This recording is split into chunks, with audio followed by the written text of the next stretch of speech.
Welcome back, Darklings, Lightlings, Hybrids, and everyone in between for episode 2 of our What If series. A series I am very excited about. If you haven't seen the first one, it will be in the description. It's all about the simulation theory. But today, I was inspired to do this topic due to an experience I had that was insane and terrifying and really crazy. But it is sleep paralysis. So, welcome. And if you don't know, this is a series I am doing where we take different supernatural or bizarre phenomenons or theories or other things like that, and we try to give it a little spiritual spin and speculate if spirituality could have more answers to explain some of it. So, I am not saying that this is all fact and that, you should listen to me and my theories or that this is what it is. We are just speculating and having fun here. Literally going, what if? If you are new here, please hit that sub button. We'd like to have you around. I will be sharing my experience later in the video, so make sure you stick around to hear that because boy, is it insane. It's a good one or bad one. However you look at it, I guess. Let's get into first the science of sleep paralysis. So imagine you wake up. Everything looks the same. You know you're in your room. You're on your bed. Maybe your partner is even sleeping next to you, but something is off. You can't quite pinpoint what it is yet, but you know it. You feel it to your core. You can't seem to make your body move when you try. It's like something is stopping you. A pair of hands or even a force. You might hear a loud ringing sound or a frequency in your head. You might hear bells or feel weird sensations you've never felt before. You realize when you try to take in a gulp of air, you can't really breathe. There may be immense pressure on your chest or the feeling like something's choking your airway. And there it is, the feeling of terror, dread, and despair taking over your being. And worse, you realize you are not alone. At the end of the bed, or maybe coming out of your closet, or you hear it approaching from your hallway to your door, or you may just look up and blink and there's a figure standing over you at the foot of your bed. The terror amps up and you swear you've never been this scared before. You can't think of an experience that gave you such sheer and raw terror. You try to scream, you try desperately, but nothing comes out. You try to get your partner's attention, but you can't move. Many know this to be a phenomenon called sleep paralysis, and it's uncanny how many people actually experience this. Most might only experience it maybe once or twice in their life, but there are other people who truly suffer from this as a common thing for them. I chose this topic because this very thing happened to me the other night. I wanted to explore it, research it, figure out what the hell it was. I don't know if I'm fully satisfied with science answers for it. Science says when sleep paralysis happens, our brain wakes up before the body, causing us to be momentarily stuck in this terrifying state where we cannot move. When we go to sleep during the REM state, our body shuts down and paralyzes to keep us from acting out our dreams, in theory. This is the point we try to reach when I give advice on how to lucid dream or astral project. You may have heard occultists before talk about that theta gamma state. This is kind of what I almost believe that state to be when you've reached that point where your body shuts down but your mind is still active. And we're going to get a little more into that soon.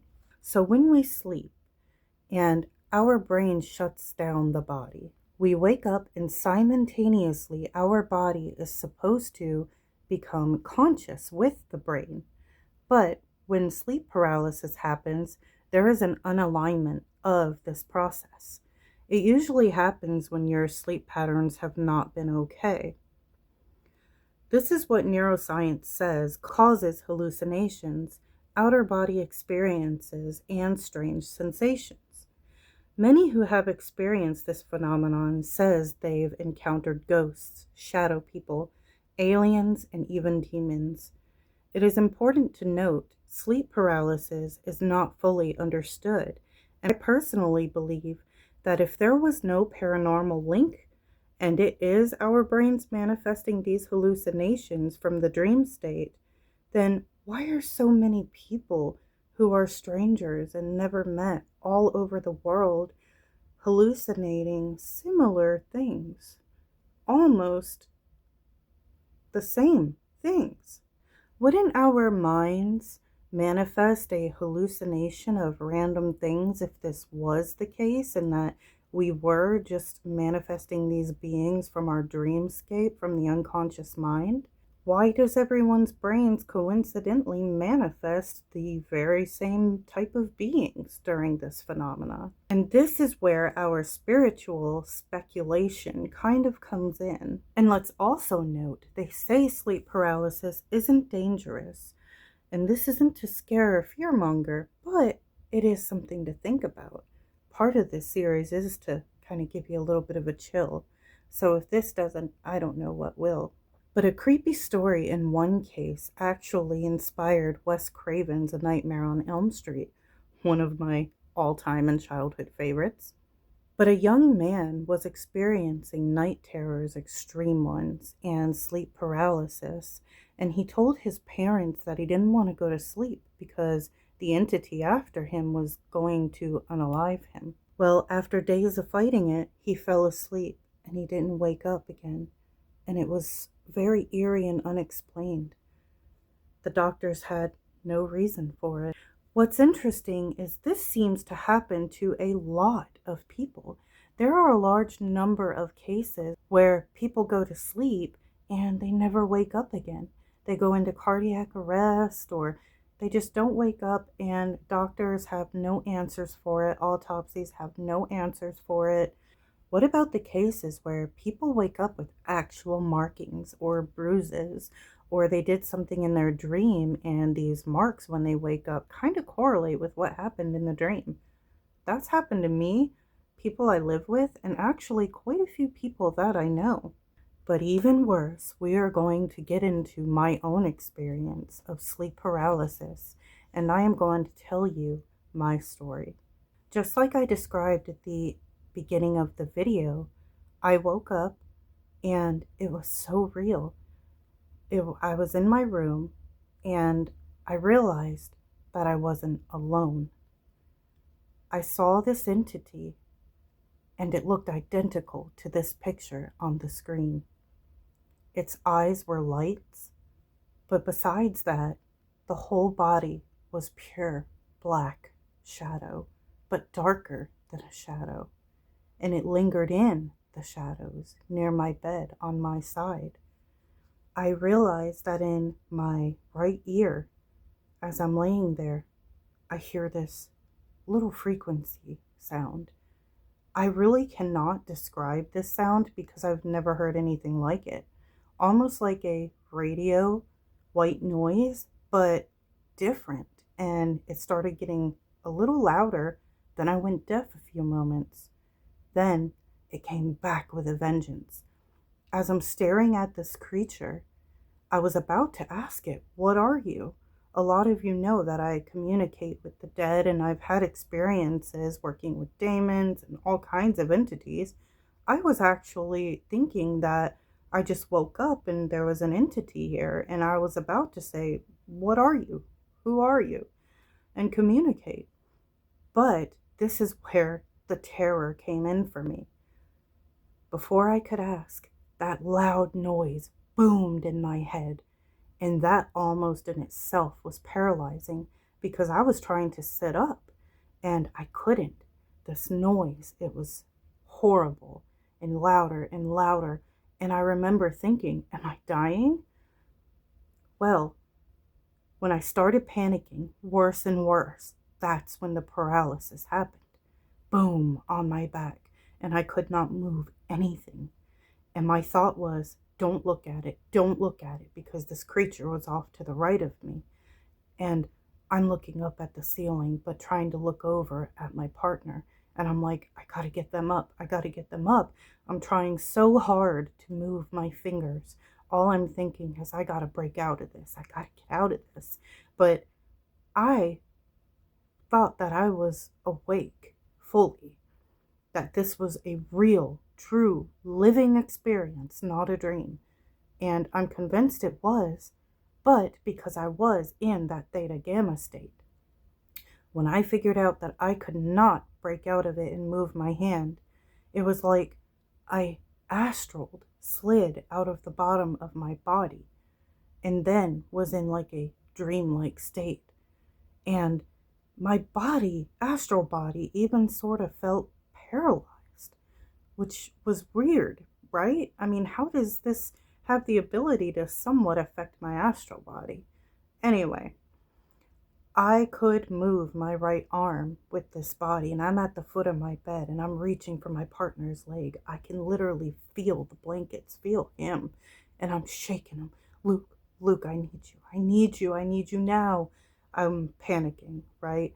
And I was trying to scream his name too during the paralysis in the bed, and nothing would come out. Nothing. It was like every time I'd try to scream his name, but inside I'm like freaking out. I'm screaming. And anyway, when I'm at the foot of the bed and I'm shaking him, trying to get him awake, it was like his astral body came in with me. I saw it leave his body, walk around the bed, and I started squatting in terror and going like this because I was so afraid. He wrapped his arms around me, and then boom, I jolted awake. And I was like, that was so real. What the hell was that? When I tell you I never experienced something so terrifying, and baby, I work with demons. I've seen some entities. I've come face to face with some negative creatures. Creatures that not many see or know about.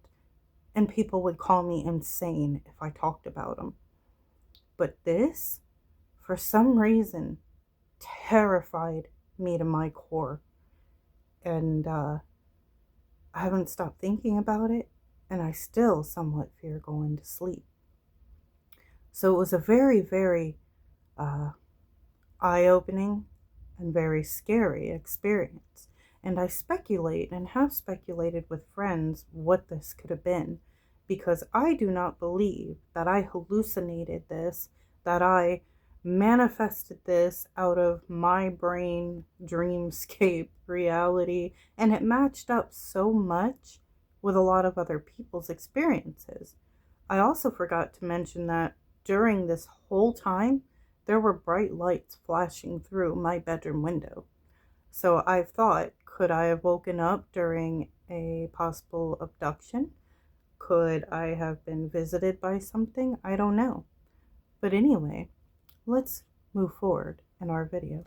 So, spiritual theories. 1. Dimensions are overlapping when you are lucidly about to astral travel. And depending on your conscious or unconscious vibration, it will cause whichever experience. So all these times that I've lucid dreamed and astraled, and I've never experienced this before, even though I have come across many creatures in the astral, I was expecting that though. I never had a bad experience like this in that in-between state. But I will note, before I did fall asleep, I was not in a great vibration because I was very angry. I was very upset because I had been sleep deprived up to this night. So I kind of wasn't feeling the best and very annoyed. So I wonder, did that vibration help cause or attract, or was I seeing that frequency's reality at that moment when the two dimensions were overlapping? I hope that makes sense. 2. We are being visited by ETs or other dimensional entities. As we enter the theta gamma or the REM state, then jolt awake, it is during this unalignment, it is at this unalignment stage or at this pivotal point where rules of the veils or dimensions no longer apply, where we are susceptible to a psychic or physical attack from another energy or force. And number 3, ETs are about to abduct you, or maybe they were bringing you back and you became aware. So in a lot of Dolores Cannon's work, she talks about sleep paralysis and it being linked to extraterrestrials and abductions, and that sometimes extraterrestrials can actually paralyze the body when they take you so that you don't get hurt, so that if you do wake up, you aren't panicking and flailing around and you end up hurting yourself. And could we just be fearing something that we do not understand in that moment? So I did want to add here, what can we do to help if we're experiencing sleep paralysis? Well, coming from the advice of somebody who is an avid astral projector and lucid dreamer, really, I think we all astral. I think it's about being lucid while we are. I think that when sleep paralysis happens, you are very much at that point where you are about to leave your body. Usually I hear a frequency or bells or something to that effect just before I leave my body. So me hearing that frequency, it did not surprise me. What surprised me was it seemed to have gotten amplified or heightened for that entity, like it was doing it. Its eyes were causing it, the light from its eyes, and it was doing it to flex its power to me. Like it took enjoyment out of the fact I was helpless. I think that's part of what terrified me so much. But I say to create an astral safe place. Most of the time when we experience sleep paralysis, or from what I've researched and from my experience, I was very lucid. I was capable of thinking. I was capable of knowing what was happening. But now that I understand it better, I feel like if we create a safe astral space, then we can very much take that power back and stir the narrative in our favor. I ended up doing that, if you think about it. My goal was to get Luke to help me, and I left my body because I couldn't do it physically in my waking state, and I pulled him in to help me because he comforted me and helped me in that moment. I firmly believe that. So if I could do that, then why couldn't I next time keep my head about me and go to my astral temple to escape? Or you not having an astral temple, maybe you could think about the beach, smell the ocean, think of the sand in your feet, and you should be able to leave and go there.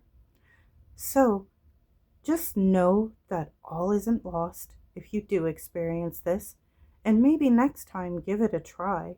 Either create an astral temple or create a safe space. Have a plan so ahead of time when you're lucid during these attacks, you can go or travel to a better place and escape that one. Well, I hope this was interesting, and I hope that you guys enjoyed this. And let me know how you're liking this so far in the comments. I'll see you guys soon.